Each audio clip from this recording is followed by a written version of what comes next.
here we go. Happy Saturday. We are absolutely jam-packed from front to back today with another Pokemon Go video. This is DX1, and we got a very special guest today, plus what isn't going on in Pokemon Go that's coming up in the news. So much to cover, and let's not waste any time. Let's go straight into the news, and let's get this rolling.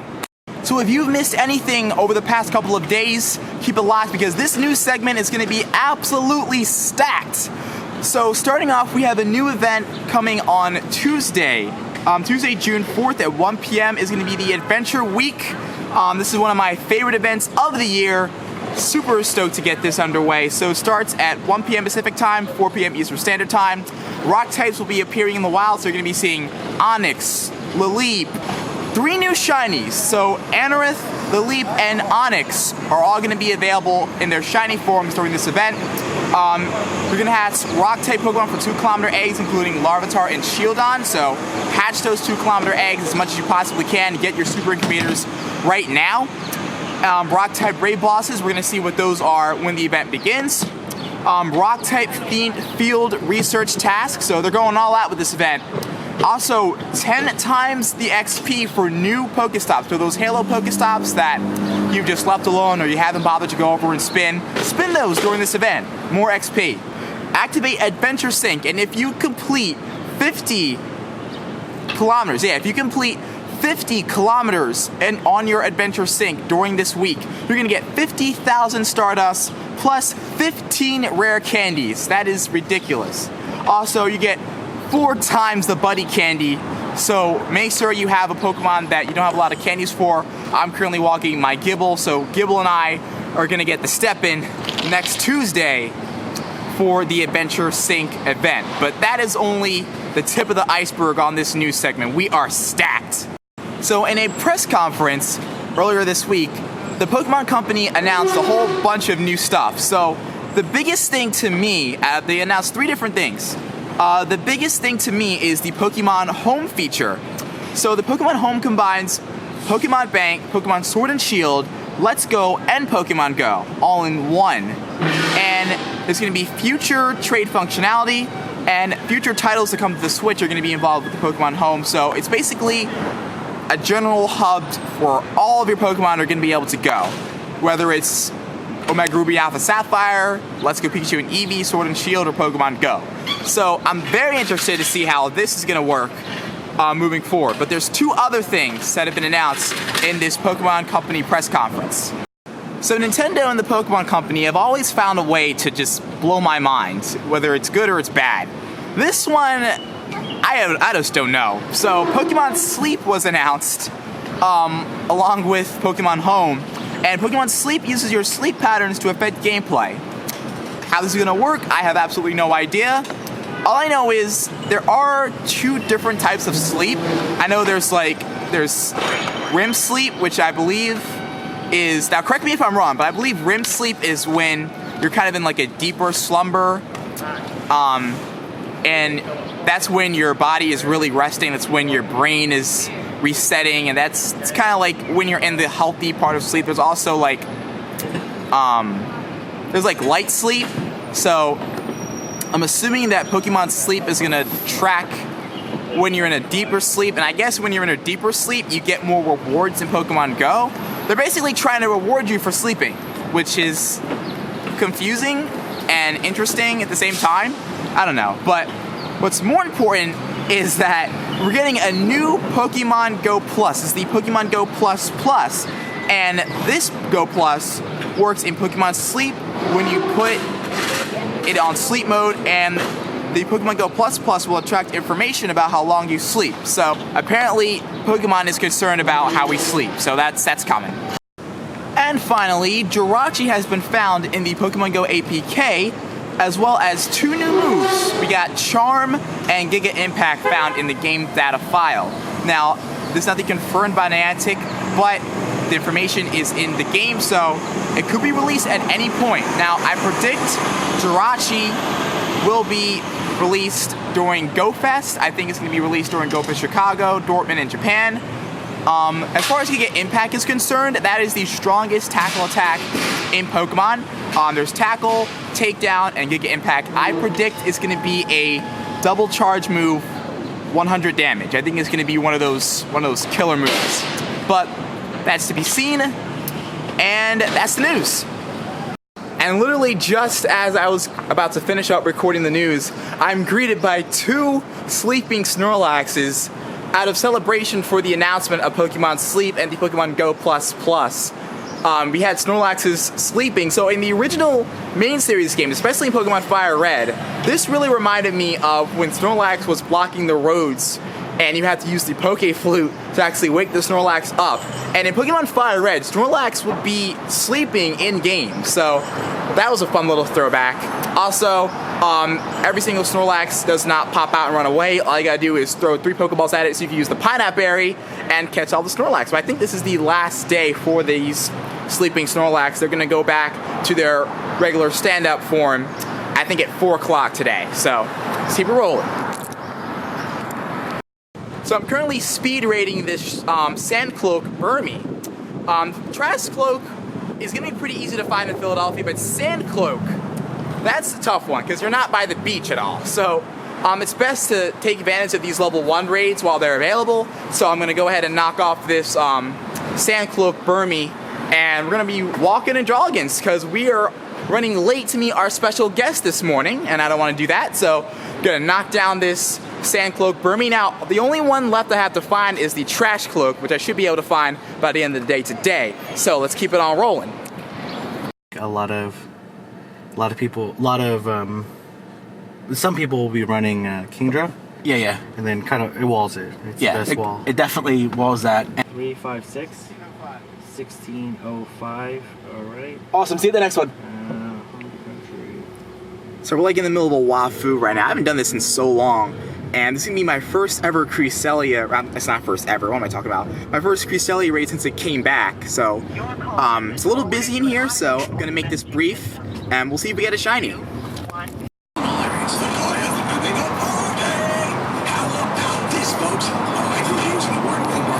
Alright, we are out here at Shank Steaks. I got the radio running in the background.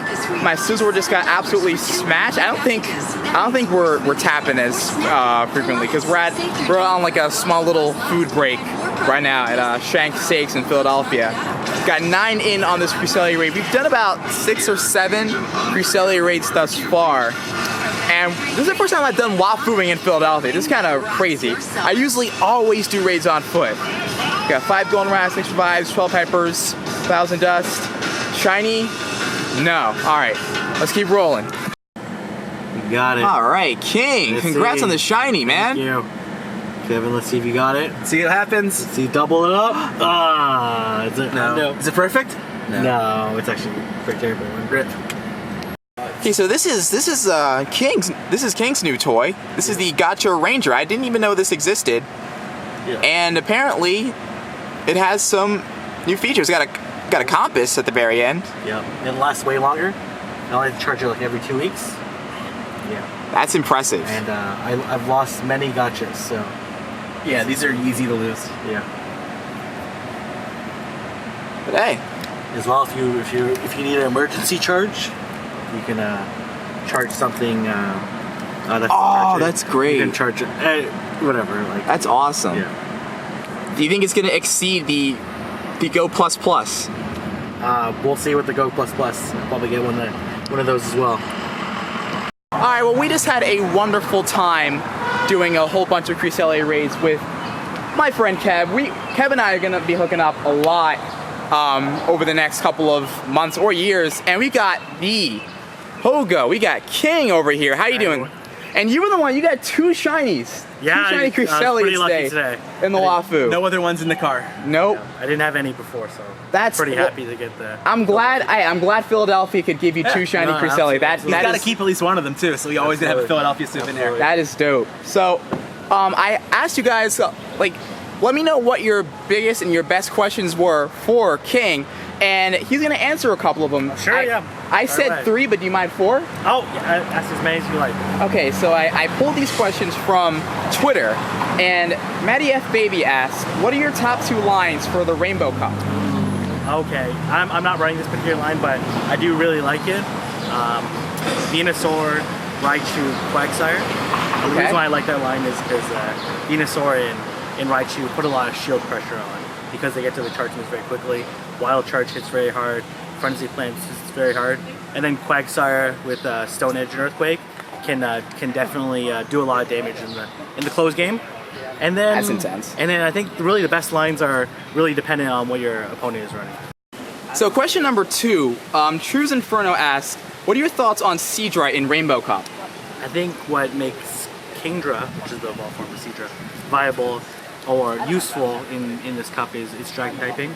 Allows it to resist a lot of different moves, which is something that Seadra doesn't have. So right now I'm not feeling Seadra, but it still has Dragon Breath, no same type of attack bonus, but I do think Kingdra is more viable than Seadra. But we'll see how the meta shakes out and plays out. I really hope I can use Kingdra. I do plan on using Kingdra in the cup if I can. But this one, I think we were talking about this a lot in the car. This next question by Peppery Brute, level 40 player. Sure. What is the best way to probably use Execute in the Rainbow Cup? As in, who should I pair it with in his line? So who should I pair Execute with in your team of 3? Sure. So Execute with Confusion is what you want to run, and Ancient Power and Seed Bomb. And what you're really worried about for Execute is mostly Fortress and Charizard. So there's a couple of Pokemon. There's not that many Pokemon that cover both, but one that does really well against Charizard and kind of have a neutral matchup against Fortress is something like Mantine or Mantine, however you want to pronounce it. Another one is Charizard, where you can take out Fortress and then mirror against Charizard, or even Azumarill has good favorable matchups against Charizard and slightly negative but still neutral matchups with Fortress. And also you can run Hydro Pump on your Azumarill to actually have a positive matchup against it. That is fantastic information. And I want to go to the last question I have from Twitter. This is from Artemis Dragon. I felt like this was a good question. Sure. Okay. How should Niantic revise the PvP so we don't have to worry about the switching out issues moving forward?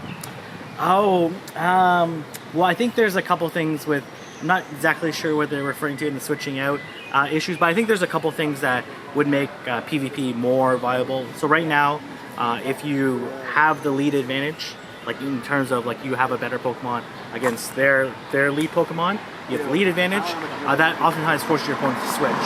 And that oftentimes results in if you're the one switching, and you having a significant disadvantage. So to kind of combat that and not that make that as big as an advantage is to reduce the switch time. Right now, it's approximately it's a minute to get your switch locked in. If they can reduce that down to 30 seconds, it's going to definitely make it a more dynamic gameplay. And we often see that in the main series game. I watch a lot of VGC and a lot of Pokemon Let's Go Wi-Fi battles, and they're always constantly switching and taking advantage of types, Especially in singles. and predicting against their opponent. And if we could add an element, I don't want to go full where you can switch whenever you want, because then that results in like a crazy switching situation. The battle take But forever. at 30 seconds, it definitely makes it a lot more viable to play around with your team components and allows you to have a lot more strategy.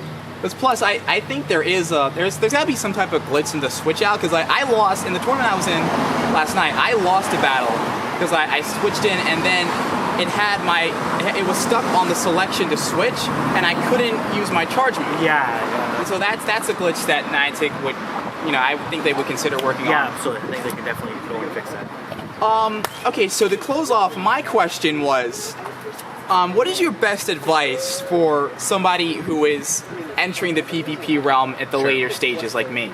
Sure. Well, I think there's a lot of really great resources, whether it's Game Press, whether it's the Go Stadium, Discord, whether that's any of the content creators that provide a lot of really engaging and interesting material to help you get up to speed. And then I think it's also just getting out there, whether it's like participating in online or in real life tournaments. That's one way to like really get engaged in the community. And I think if there's a degree of engagement, you're more likely to improve and to get better. All right, well, there you have it. This is one of the greatest PvP individuals, great PvP content influencer. I'll, of course, leave a link to his channel in the description, but you should be following him already anyway. So, Pogo Kieng, thank you very much. Thanks for coming to Philadelphia. Welcome. Thanks for having me. Absolutely.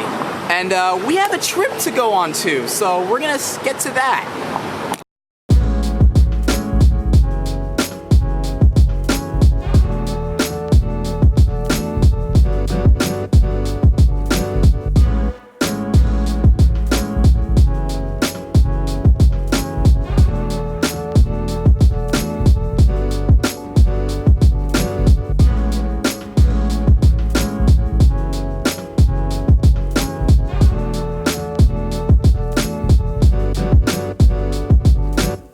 Happy to be here, right?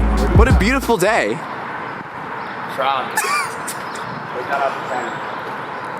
I will throw that. Can you try not to curse? I gotta like upload this to YouTube. So this is Anthony, and he's from New Jersey. We're heading out in Maryland today, and I wanted to ask, what kind of Pokemon do you intend on catching during this trip? Snorlax, a couple of those, Kyogre. Kyogre's a raid boss. It's not available right now. How do you plan on catching Kyogre? Thinking maybe you'll trade me a Mewtwo. Mew's untradeable. Mewtwo is? Mewtwo can be traded, but I'm not trading you any of my Mewtwo's. You don't deserve it. Give me one. No. How many do you have? I have like 15 of them. You have 15, but you can't give me one? No. I get that camera out of my face. All right, so we have arrived in Maryland. This is the Kent Narrows, right across, right on top of the Chesapeake Bay. And it's a beautiful marina, boats as far as the eye can see. And we're gonna have a great time. I'm here with my best friends. You're gonna probably see them in a couple of segments here and there, but they're mostly doing their own thing. As far as Pokemon Go is concerned here, isn't a whole lot going on. There's a Sableye raid, a couple of gyms. There is a small cluster of stops across from the marina. There isn't really a whole lot going on here. Basically what you can call rural gameplay, so I'm not sure how much I can really do as far as content. So I think given the fact that we're straight off the awesome Pogo Kieng interview, I'm going to go ahead and set up my Rainbow Cup lineup. So I'm going to take you guys through that and what Pokemon that I'm looking forward to using in Rainbow Cup, what Pokemon that I think are going to help, because I have a specific strategy in mind. But let's check out some of the Chesapeake Bay a little bit. Let's hang out. So you can definitely tell when I'm on vacation mode and when I'm not. Guys, I feel like my brain has been just totally shut down ever since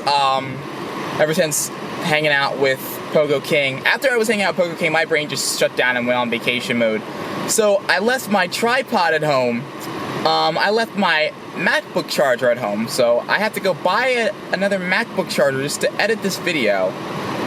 And on top of that, I don't have my visor on right now. So I seem to be on total vacation mode and I can't even help it. So yeah, and we're kind of like in a very open environment. There isn't a whole lot of Pokestops. There just isn't too much to do. This is mostly time for me to just be chilling, kicking back with my bros, and playing video games, and just chilling and spending time with them, eating crabs, really expensive crabs, and just chilling, shooting the breeze, hanging out. But I gotta say, like before I let you guys go, I am just so excited for. This is already a bad matchup. What the hell am I doing? God, my brain's not working right now. As I was saying, I'm just so excited for what's to come, especially in Pokemon Go, guys. We have Go Fest coming up. Go Fest is like 2 weeks, I think. Go Fest coming up soon. Go Fest Chicago and Dortmund are right around the corner. I plan on entering so many Rainbow Cups when I get back from this trip. I should be back on Tuesday or Wednesday. And man, Pokemon Go has turned such a corner from just a year ago. It's just incredible what Niantic has been able to accomplish recently. And I wonder what regional I'm going to post. I already posted Tropius in the last one. I'm gonna go Torkoal. Or maybe I'll go Carnivine. I'll go Carnivine with another gym. Alright. There's also a raid that just popped, a Sneasel raid. Should I do that Sneasel raid? I'm really not interested in Sneasel. I just don't care. On the bull statue. I already have a Pokemon posted up in there. So I have a Pokemon, I posted up in all 3 of these gyms. And I gotta go back to the marina and post up in the other gyms. There's 2 Valor gyms and an Instinct gym I gotta take over. But yeah, let me get something to drink. I'm just chilling right now. A very laid back boating environment. I'm in the vacation mood. I know you guys can tell, but you know, you don't often get to see this side of me. Okay, so real quick, we're on the yacht, and I might have to show you guys the decor of this boat when there's a little bit better lighting around here. But looking at my Rainbow Cup team for the upcoming tournament, my biggest concern, now I like everything that I have lined up. I like Raikou potential, especially the potential of Fortress. I'm still trying to figure out whether I want to use Charizard or Typhlosion, or I could use both, but let me know what you guys think about this lineup. Charizard, Meganium, Typhlosion, Quagsire, which is an obvious pick for this tournament. Fortress, I think Mantine is going to be a serious threat. Also, my Charizard looks to be a big threat, and also I think Raikou is going to be very good in this tournament. I think Raikou is going to perform the best out of the Pokemon that I pick for my team, but I can only choose 6 Pokemon, so let me know what you guys think. I'm definitely going to roll with this lineup.